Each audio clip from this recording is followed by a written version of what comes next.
So number one, he teaches us faith. And number two, he teaches us focus. Come on, shout focus again. Focus. But then next, thirdly, he teaches us, everybody say fortitude. Fortitude is the intestinal strength. It is inner strength. It is not necessary for you to have big muscles, triceps and biceps in the kingdom, but you have to have focus. You have to have inner strength. It is the word endurance. The word endurance in the Greek is hupomeno, which means to stay under.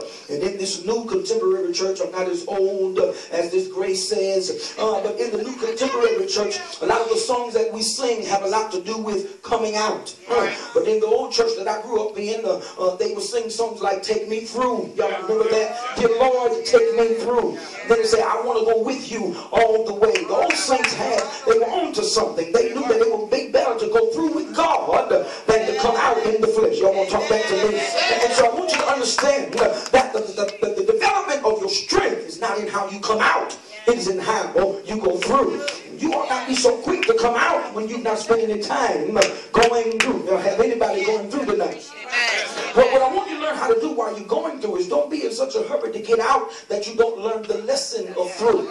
Because hear me good, it is the lesson of through that keeps you out when you get out. See, if you go through and don't learn the lesson, when you get out, you won't get out long.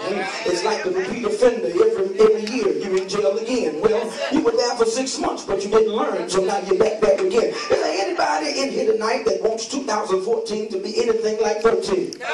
Well, if that be the case, you have to make sure that you have learned the lesson. Everybody shout fortitude. It is James who teaches us in chapter 1 verse 2. He said, my brethren, count it all joy. Now I've been talking about challenge and I lifted 3 things. I got 3 more to lift, but I talked about faith, hallelujah, fortitude, and I talked about focus. Now understand that while you're going through challenges, you must learn to change your perspective concerning challenges. Challenges, when you mature in God, no longer disappoint you, but they ought to excite you, because James says to us that we ought to count it all joy. Preacher, I don't understand that readily. The revelation is not readily available to me. What do you mean count it all joy? That doesn't mean that it brought you joy, but he says you have to count it joy.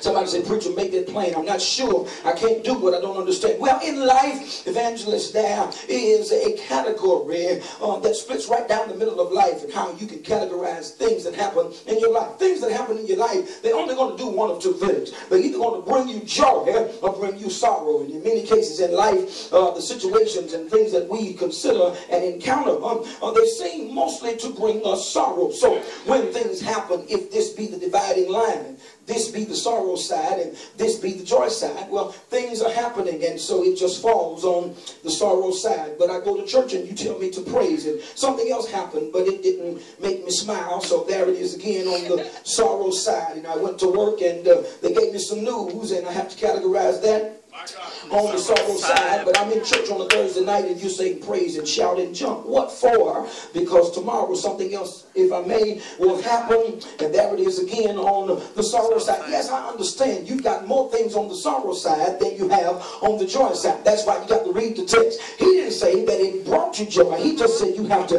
count it on the joy side. So even though it broke my heart, I'm going to count it on the joy side. Tell your neighbor you got to rearrange some things that have happened in your life. You're looking back over some things that happened and you're remembering the tears and the fears that came out of it. But tell your neighbor, reorganize the events of last year and just put them on the joy side, and you'll discover what the devil meant for evil, God has turned it around for your good. Understand